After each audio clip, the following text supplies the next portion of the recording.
গঠনতন্ত্র অনুযায়ী দলের ভারপ্রাপ্ত চেয়ারম্যান জনাব তারেক রহমান চেয়ারম্যানের দায়িত্ব গ্রহণ করায় সন্তোষ প্রকাশ করেছে আলহামদুলিল্লাহ এবং চেয়ারম্যান দল পরিচালনার ক্ষেত্রে যেন সফল হতে পারেন সেই জন্য সবাই দোয়া করেছে। জনাব তারেক রহমানের সভাপতিত্বে জাতীয় স্থায়ী কমিটির জরুরি সভা অনুষ্ঠিত হয়েছে। এই সভায় জাতীয় স্থায়ী কমিটি ইতিমধ্যেই আমাদের দলের গঠনতন্ত্র অনুযায়ী দলের ভারপ্রাপ্ত চেয়ারম্যান জনাব তারেক রহমান চেয়ারম্যানের দায়িত্ব গ্রহণ করায় সন্তোষ প্রকাশ করেছে আলহামদুলিল্লাহ এবং চেয়ারম্যান দল পরিচালনার ক্ষেত্রে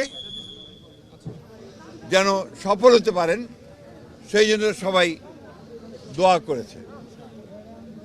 প্রিয় সাংবাদিক বন্ধুগণ, এর পরের যে সিদ্ধান্ত আমরা নিয়েছি এই সিদ্ধান্তটি হচ্ছে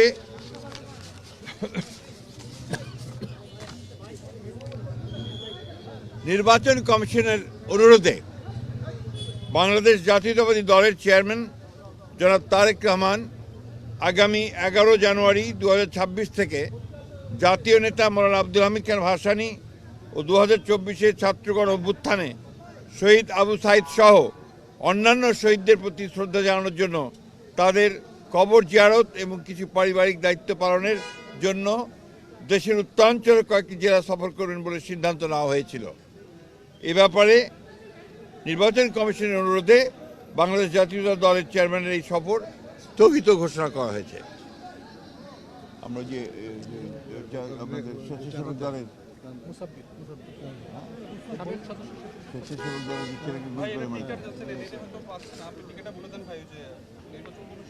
আপনারা ইতিমধ্যেই এই খবরটা সবাই জানেন।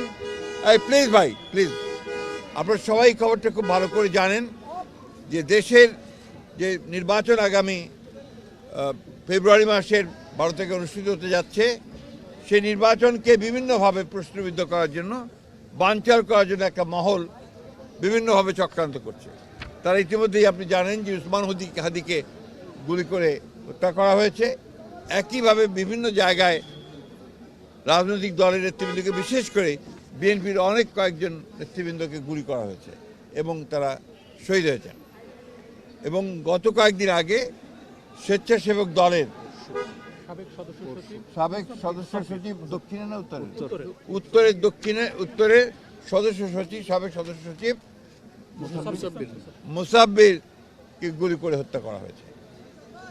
আমরা ইতিমধ্যেই এর তীব্র নিন্দা জানিয়েছি, ক্ষোভ প্রকাশ করেছি এবং অবিলম্বে হত্যাকারীদেরকে গ্রেফতার করে আইনের আওতায় আনার দাবি জানিয়েছি।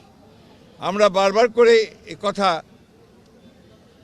সরকারকে এবং নির্বাচন কমিশনকে জানিয়েছি, জানাতে চাই আবারও, যে এই ধরনের হত্যাকাণ্ড ঘটতে থাকলে এই দেশে নির্বাচনের পরিবেশ বিনষ্ট হবে এবং নির্বাচনের পরিবেশ যেন বিনষ্ট না হয় তার জন্য সকল প্রকার উদ্যোগ গ্রহণ করার জন্য, সক্রিয় কার্য প্রক্রিয়া নেওয়ার জন্য আমরা আবারও সরকার এবং নির্বাচন কমিশনকে আহ্বান জানাচ্ছি। আর ইতিমধ্যে আপনারা সবাই জানেন যে আমাদের গণতন্ত্রের মাতা, অবিসংবাদী নেত্রী এবং আমাদের আপসী নেত্রী দেশনেত্রী বেগম খালেদা জিয়ার ইন্তেকালের পরে তার জানাজায় যে শরণার্থী কালের বৃহত্তম জানাজা অনুষ্ঠিত হয়েছিল এবং সেই জানাজায় মানুষের যে সমাগম হয়েছিল এটা এই বাংলাদেশে আর কখনো দেখা যায়নি। আমরা যারা স্বতঃস্ফূর্তভাবে সবাই এই জানাজায় অংশ নিয়েছিলেন, আমরা দলের পক্ষ থেকে সমস্ত জনগণকে আমরা আন্তরিকভাবে কৃতজ্ঞতা এবং ধন্যবাদ জানাচ্ছি। এবং আইন শৃঙ্খলা পরিস্থিতি রক্ষা করবার জন্য সেনাবাহিনীর সদস্যরা, সেনাবাহিনীর তিন বাহিনীর প্রধান এবং সরকার যে উদ্যোগ নিয়েছে, সে পুলিশ, র্যাব, বিজেপি যারা সহযোগিতা করেছেন, তাদের সকলকে আমরা আন্তরিকভাবে ধন্যবাদ এবং কৃতজ্ঞতা জানাচ্ছি। আর কিছু ভারপ্রাপ্ত চেয়ারম্যান নাই থাকে না, আপনি জানেন না, চেয়ারম্যান থাকলে আর ভারপ্রাপ্ত হয় না। ধন্যবাদ।